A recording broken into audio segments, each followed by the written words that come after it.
Mình mời mấy bạn ngắm thử cây lan hồ điệp của mình. Cây lan này khi mình mua về nó bị thối hoàn toàn bộ rễ và mình phải cắt bỏ, dẫn đến việc nó bị suy, lá nhăn nheo. Và mình đã áp dụng với một phương pháp đặc biệt. Cây lan đã nhanh chóng phục hồi và ra thật nhiều rễ và lá rất cứng cáp và luôn xanh tốt. Chào các bạn yêu hoa lan. Hôm nay cuộc sống vật mình sẽ hướng dẫn cho các bạn phục hồi nhanh những cây lan bị héo lá. Cây này là cây đang xanh tốt nha các bạn, không phải cây bị héo nha. Giúp cho những cây lan héo lá có bộ rễ luôn xanh tốt và đầu xanh luôn vươn dài.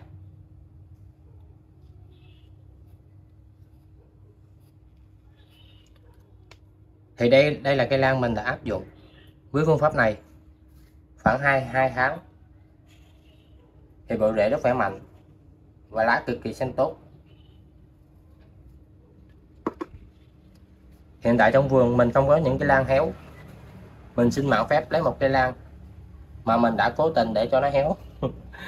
Nói chung không phải là cố tình đâu mấy bạn, do lan hồ điệp mình vẫn cũng nhiều nên mình cố tình để chừa lại cái ngồng hoa này. Đây các bạn thấy mạ hoa rất đẹp.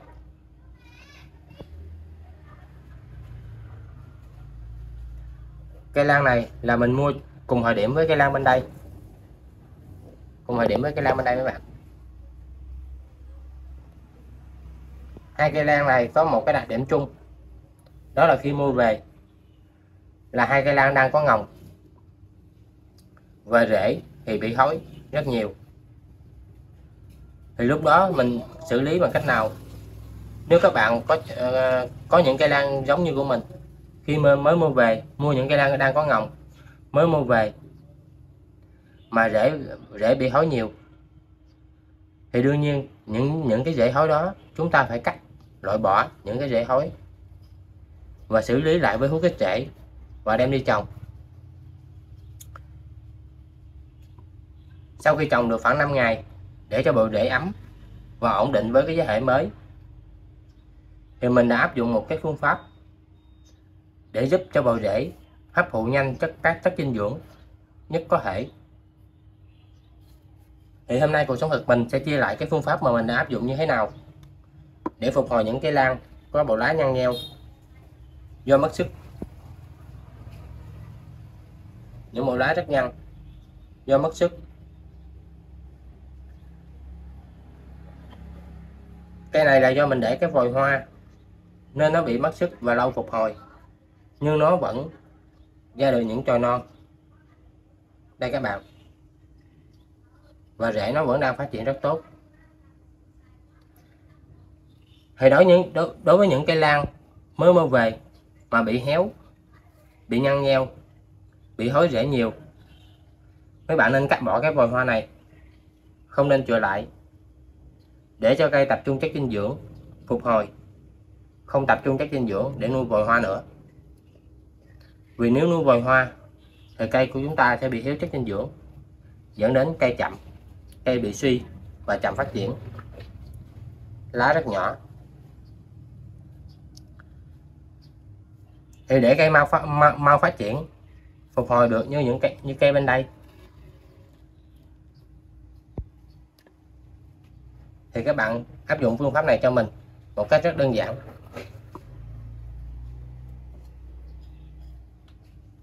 Chúng ta sử dụng một thau nước với lượng nước vừa đủ. Các bạn canh mực nước này vừa ngập tới cái gốc của cây lan, ngập tới gốc của cây lan, không ngập lên phần đọt của cây lan nha mấy bạn. Và cái chế phẩm mà hôm nay mình muốn giới thiệu đó là cái vitamin B1.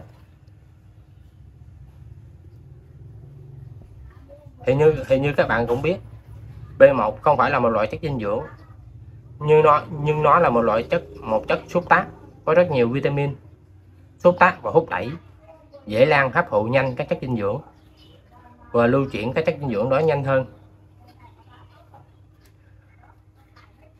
Đối với một lít nước thì chúng ta cho khoảng 1 ml nước, 1 ml B1, 2 lít thì cho 20 ml B1 ha.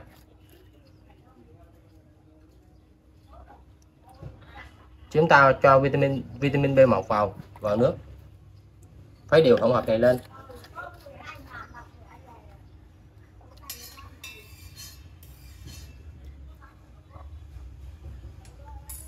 Và ngâm những cây lan bị héo do mất sức, do bị đứt bộ rễ. Bình thường mình tưới nước, mình ngâm nước thì chúng ta ngâm trong vòng khoảng 5 đến 10 phút. Nhưng đối với những cây lan bị héo do bị hối bộ rễ thì chúng ta sẽ ngâm trong 1 đến 2 giờ.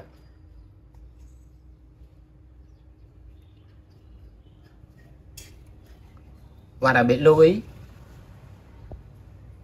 chúng ta chỉ ngâm những cây lan này 1 đến 2 giờ trong trường hợp là những cái rễ mà chúng ta đã cắt nó đã khô hẳn và hoặc là liền. Ví dụ như các bạn cắt khoảng 5 đến 10 ngày thì mấy bạn hãy áp dụng phương pháp này. Ngâm trong vòng 1 đến 2 tiếng sẽ giúp bộ rễ hút được những cái vitamin có trong nước này và lưu chuyển những cái chất mà chúng ta tưới cho cây lan nhanh hơn. Đồng nghĩa với việc đó sẽ giúp cây lan của chúng ta phục hồi rất nhanh. Trong quá trình ngâm, các bạn sử dụng những chiếc khăn mềm mịn và dùng chính hỗn hợp nước vitamin B1 này để lau rửa những chiếc lá thật sạch. Phương pháp này sẽ loại bỏ những bụi bặm bám trên lá, giúp cho lá lan của chúng ta tăng khả năng quang hợp, đồng nghĩa với việc tăng khả năng hấp thu các chất dinh dưỡng. Lau thật kỹ mặt trên và mặt dưới của lá.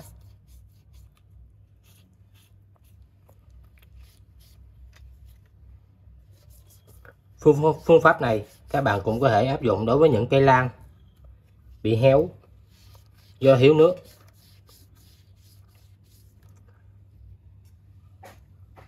Việc này sẽ cung cấp nước thật đầy đủ và nhanh nhất cho cây lan đang bị mất sức.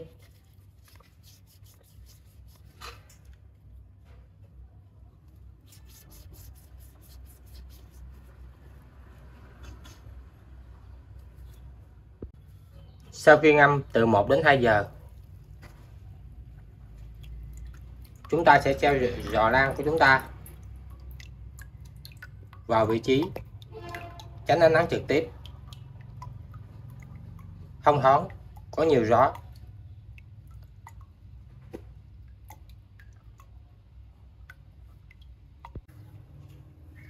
Đây là mình lấy ví dụ một cây mà mình đã chừa lại vườn hoa nên nó bị mất sức. Cây bên đây là mình đã áp dụng với phương pháp này và nó đã phục hồi rất nhanh, ra rất nhiều chồi non.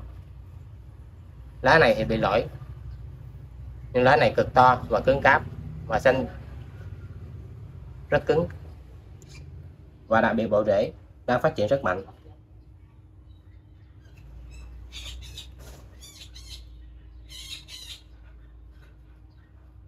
Đây cũng không phải là một phương pháp do mình nghĩ ra, mà mình cũng tìm hiểu rất nhiều. Không có video nào chia sẻ trên mạng, nhưng mình tìm hiểu trên một trang web mình đã vô tình tìm thấy và thấy nói rất hay và rất hiệu quả, nên cô chống hợp mình làm lại một video ngắn chia sẻ cho mấy bạn. Nếu bạn thấy hay và hợp lý hoặc có ý kiến khác với mình thì hãy bình luận phía bên dưới video, góp ý cho mình và những anh em khác. Cuộc sống hợp mình hôm nay xin kết thúc video tại đây. Rất cảm ơn sự ủng hộ của các bạn. Chào tạm biệt và hẹn gặp lại các bạn trong những video lần sau.